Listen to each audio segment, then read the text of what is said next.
창세기 21장은 아브라함의 인생에 있어서 큰 분기점을 보여줍니다. 바로 하나님이 약속하신 그 아들 이삭이 태어나는 순간과 함께 여종을 하갈을 통해 얻었던 이스마엘을 징계해서 가문에서 추방하는 이야기가 창세기 21장의 큰 줄거리로 나타납니다. 이 두 이야기를 21장에서 우리는 어떻게 이해하고 또 우리의 신앙생활에 유익으로 삼을 수 있을까요? 21장에 나타나는 이삭의 탄생, 또 여종 하갈의 아들 이스마엘의 추방은 단순히 아브라함의 가정 안에서 일어난 갈등이나 문제가 아니라는 것입니다. 여러분, 이 말씀은 하나님의 언약적 관점으로 읽을 때 바르게 해석할 수가 있습니다. 우리는 이 창세기 21장에 대한 해석의 실마리를 신약성경 바울 사도가 쓴 갈라디아서 4장 말씀에서 찾을 수가 있는데요. 갈라디아서 4장 28절부터 31절 말씀에 사도 바울 이렇게 말합니다. 형제들아, 너희는 이삭과 같이 약속의 자녀라. 그러나 그때에 육체를 따라 난 자가 성령을 따라 난 자를 박해한 것 같이 이제도 그러하도다. 그러나 성경이 무엇을 말하느냐? 여종과 그 아들을 내쫓으라. 여종의 아들이 자유 있는 여자의 아들과 더불어 유업을 얻지 못하리라 하였느니라. 그런즉 형제들아, 우리는 여종의 자녀가 아니요 자유 있는 여자의 자녀니라. 여러분, 이것은 사도 바울이 갈라디아 교회 성도들을 향하여 어떤 의도를 가지고 창세기 21장의 말씀을 들어 비유로 지금 말하고 있는 것입니다. 이 말씀을 전하고 있는 배경이 무엇이냐면은 갈라디아 교회의 침투에 들어온 거짓 교사들, 잘못된 복음을 가르치는 사람들을 반박하기 위해서 사도 바울이 그 도구로 창세기 21장의 이 이삭과 이스마엘의 이야기를 가져와 비유로 말하고 있는 것이죠. 여러분, 갈라디아 교회는 복음 가운데 세워진 참 건강한 교회였습니다. 그러나 사도 바울이 편지를 쓰고 있던 그 당시에는 잘못된 교사들, 거짓 교사들이 교회에 침투해서 다른 복음을 전하면서 이 갈라디아 교회가 그들의 꿰매 이미 넘어간 상황이 되었습니다. 그래서 여러분, 사도 바울은 애끓는 마음으로 이 갈라디아 교회가 거짓 복음, 다른 복음에 빠진 상태에서 그들이 돌이키고 그들을 건져내기 위해서 창세기 21장의 말씀을 비유로 들고 있다는 것입니다.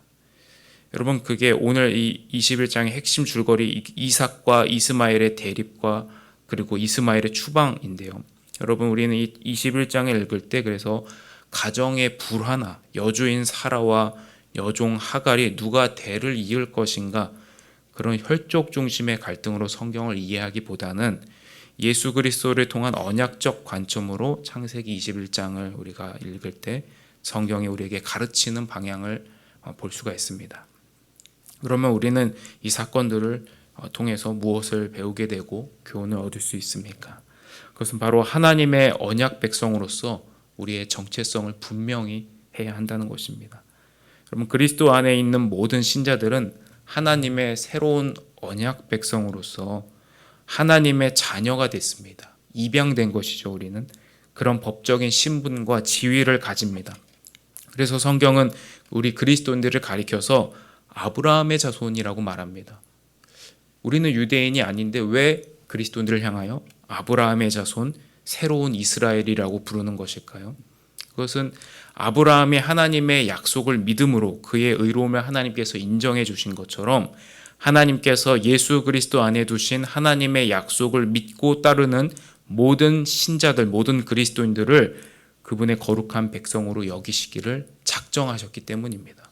그렇기 때문에 우리는 나의 공로가 아니라 예수 그리스도의 은혜로 하나님의 보좌 앞으로 담대히 나아갈 수 있는 자격과 특권을 누립니다. 그러나 언제나 마귀의 세력은 우리의 이 정체성을 무너뜨리고 세상과 그것을 타협하게 만들고 복음을 변절시켜서 하나님의 거룩한 교회를 공격해 왔습니다.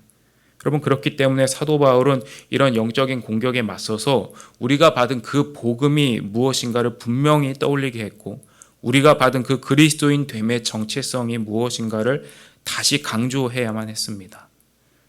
그러면 우리는 이 복음 가운데 믿음의 정체성을 지키기 위해 싸워야 하는데 그것은 다름 아니라 우리를 자유롭게 하려고 자기를 희생하신 예수 그리스도의 희생을 헛되게 만들지 않아야 합니다. 여러분, 우리가 이것을 신앙생활에서 실제로 실천할 수 있는 것은요, 바로 그리스도의 복음으로 충분합니다. 그것을 분명히 알고 기억하는 것입니다. 그러나 여러분, 현대교회는 그리스도의 복음으로 충분한 것이 아니라고 말해왔습니다. 그리스도의 복음에 번영을 더하는 오류를 범했습니다. 돈과 물질의 축복이 그리스도의 복음의 위치까지 올라와서 그것이 마치 복음인 양 되어버렸습니다.